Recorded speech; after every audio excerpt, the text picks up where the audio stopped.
Hi, you're watching Sipping Off the Cuff on Tequila Aficionado Media and YouTube, probably. I'm Mike Morales here in San Antonio. That young man over there is Rick Levy in San Diego. And Rick and I have been enjoying the new expressions, the newest expression of the old titanium and now the new titanium. Look at this. That's the Blanco, that's the Repo. We're going to be trying the Anejo tonight. Is that a red base, Rick? Why don't you shine the light on that base, Rick? Oh, all right. They have done such a great job with the packaging. We had to nominate them for packaging again because this is the new iteration of their packaging. And this is what it's going to look like in Las Vegas when you get there. Oh, wow, check that out. That's cool. Anything? Can you tell? Yeah, it really does shine. It just, holy cow. It's a bottle with its own CGI. Look at that. That's cool. I have not shined any lights on this. It just to look at them, they're very elegant, very nicely done, and it's again reminiscent of some of the old lattice work that I don't even know what they call this kind of design, but I call it lattice work, but filigree maybe. But it's really a nicely done, packaging. Really cool. So, by the way, Rick, we haven't touched on this in a long time. They are using real cork. This looks like a cork. It's not. Must be some kind of a blended cork or something. Now the original bottling, they actually had a screw top, didn't they? Yeah, they do. In fact, right here, I'm looking at the screw top. See, that's what we were looking at when they first came out with it. But now they've gone to cork. So this is some sort of is that a natural cork or a simulated? I think it's a hybrid of some sort. It's a blend. There are some blended corks out there and cork companies tend to be really they tend to be very proprietary, so they really won't tell you what they're doing. But it doesn't seem to be harming the juice in any way. At least not it yet. Forms a good seal. Yes, it does. Has a nice satisfying snap to it. Oh, you mean like that? That pop? Yeah. We're going to use our Glencairn glasses for the Anejo this evening. Nice color. Look at that. Ooh, got a couple bubbles hanging right on the top. I don't know if you can see that. Just I below the surface. And so now we just had the Repo, and we noticed that it was a very light straw color. And then this is more of a, like a traditional solid straw color. How long are they aging these, Rick? Yeah, so this is 18 months in a charred used bourbon barrel. I don't know if you can you even see that? There you go. Look at that. That's a really pretty color, man. That is some nice. Oh, look at those legs and tears too. That's some nice clingy legs, nice tears. Yeah, I'm getting a thin coating, but it really hangs. Yeah. Very attractive. Very attractive to the eye. Mm-hmm. Oh, okay.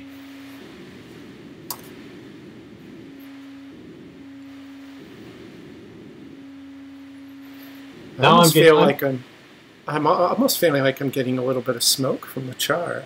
I was going to pick up some. I was going to say I was picking up some dried fruit.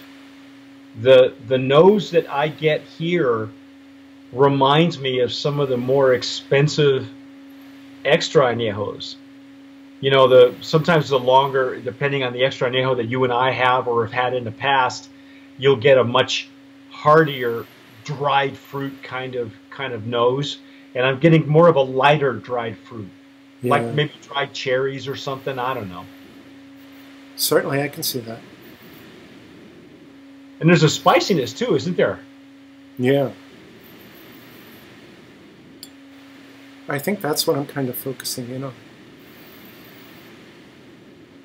See, right at the top layer, I was getting some of that dried fruit. But now that I'm able to dig down a little bit more, I'm getting some more spiciness, some of that baking spice or cinnamon or Yeah. maybe some allspice or something. Well, certainly the oak presence is prominent. Oh yeah. Did they say these are virgin or these are used? These are used, Used. right? Used barrel? Yeah, Okay. they were bourbon barrels.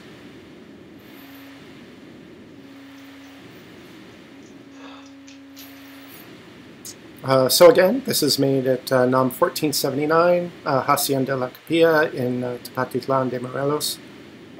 They are using estate-grown agaves from the lands right there at the distillery. They are doing we believe it's a 30-hour slow roast in an autoclave. And then they are crushing the agaves in a roller shredder, doing an open-air fermentation in stainless steel vats, and then a double distillation in copper. Wow. What else? It's good.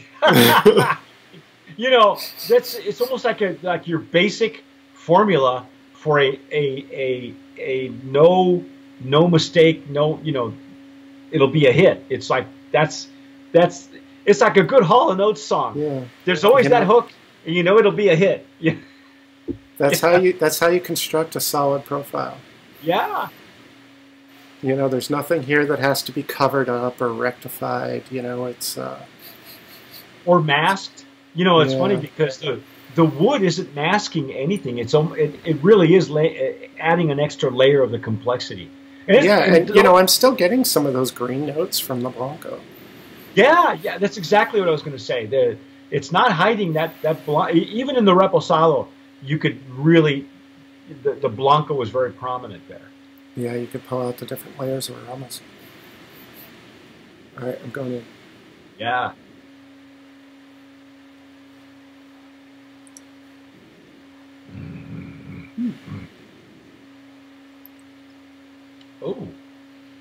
Oh yeah.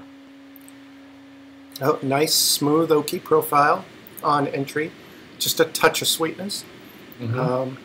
You know, it's covering the palate nicely, and then, you know, still we're getting that pepper bloom with the additional spices from the barrel. Now, I will say that in the Repo and in this right now, at least in this swallow, the finish is rather short. You know, it's not a lingering finish or a warm fuzzy.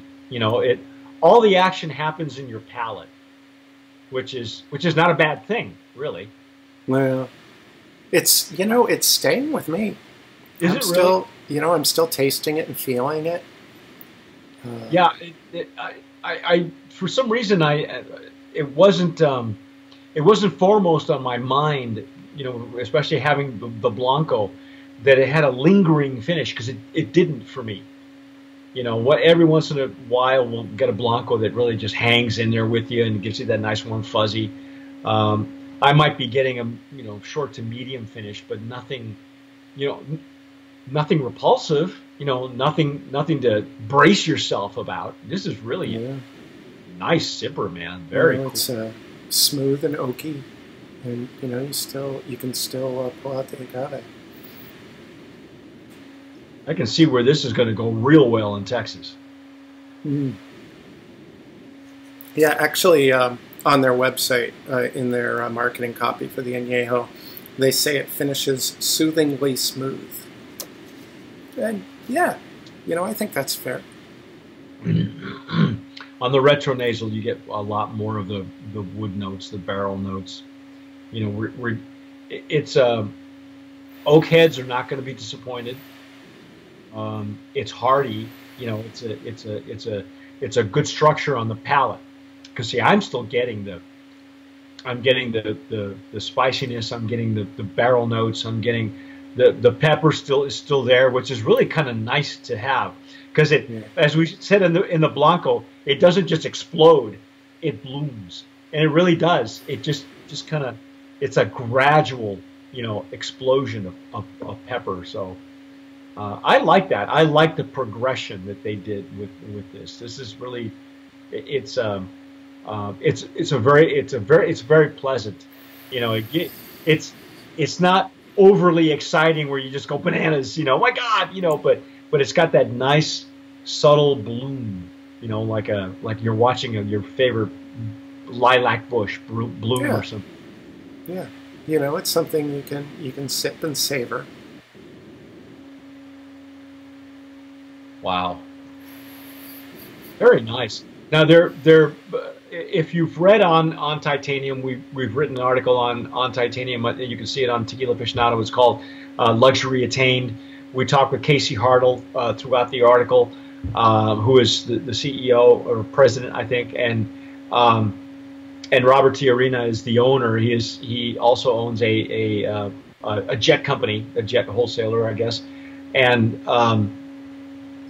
between the two of these guys have been working really hard on getting this brand off the ground in Texas, and they have acquired really great distribution finally, and that's really the reason they came out with this stuff, because they did the you know, the new branding and bottling with the advent of the new distribution deal. Do you want me to read the states again? Yeah, read the states, because people are going to be asking. So through Republic National Distributing, they'll now be in Texas, Colorado, Florida, Louisiana, Oklahoma, Nevada, and Missouri. Every place where you want to be, except for maybe. You know, they need to get to Southern California. Yeah, so I guess you can find this right now. I saw it on Spec's website for $37 for the Anejo. So they have really tight pricing. It was 33 for the Blanco, 35 for the Repo, and 37 for the Anejo. And so, you know, they're not trying to gouge you. You know, they're being very reasonable with their pricing, and they're solid profiles. Oak heads will like it. Yes, yes, you will not be disappointed. This is definitely a one to be, you know, savored, enjoyed after dinner. I would even go so far as say the Anejo is strong enough to hold up to a cigar. I was wondering if you were going there. Yeah, well, you know, it's got that the bitterness on the ends, which would play really well with a good cigar. You could actually pair the cigar more of a robust cigar, because it'll hold up to the Anejo really well, I think. Yeah.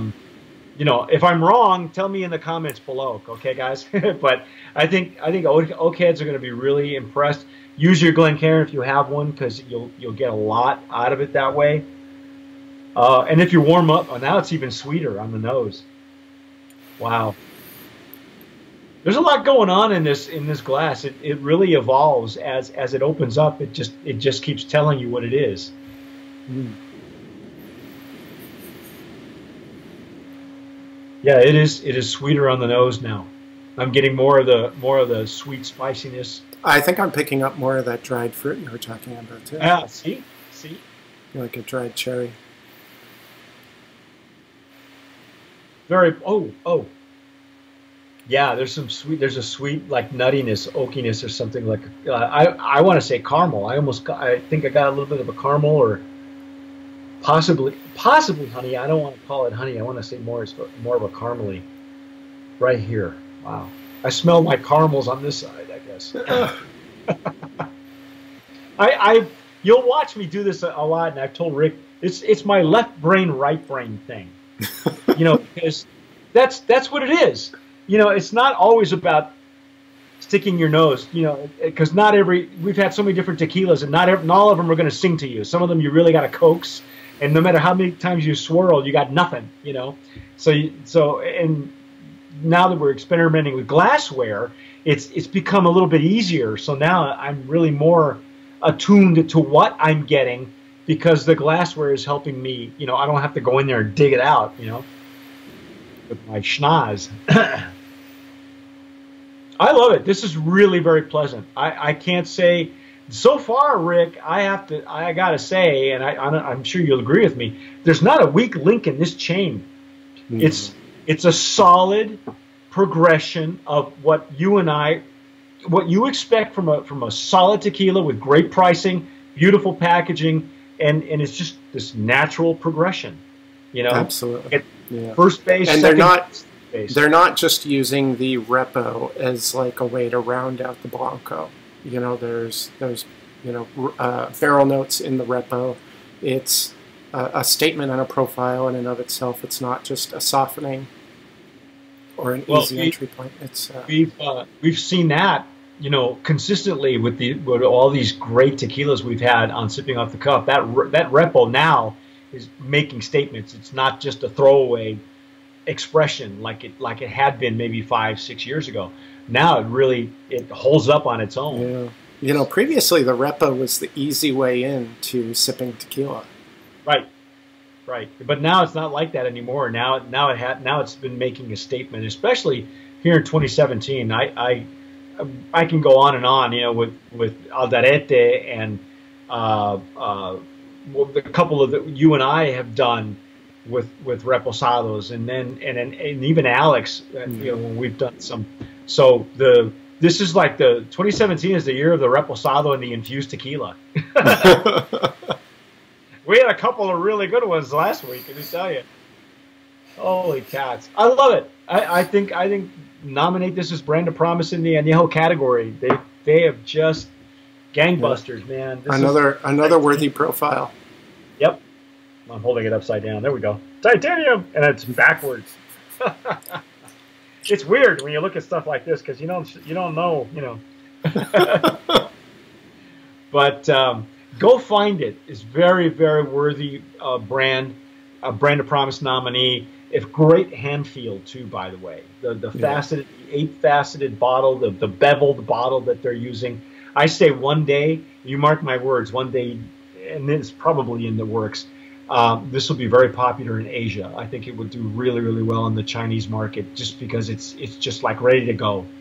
Yeah. You know, it will look really nice at duty free too, I think. So, you know, just throwing it out there, guys. So, that's our take on Titanium. Don't forget, if you're watching us on YouTube, down below, subscribe, press the red button. You'll be happy forever. You can also now listen to us on iTunes. You can get all of our Sipping Up, just about every one of those, all 600 and 700 different ones, plus what we're doing this year. You will be able to hear them now. So you can't drink and drive, but you can listen to tequila on iTunes. You can find us on iTunes. So either way, subscribe. Tell us what you think. I'm Mike Morales here in San Antonio. That gentleman out there is Rick Levy in San Diego. As we like to say here, tomar sabiamente. Sip wisely.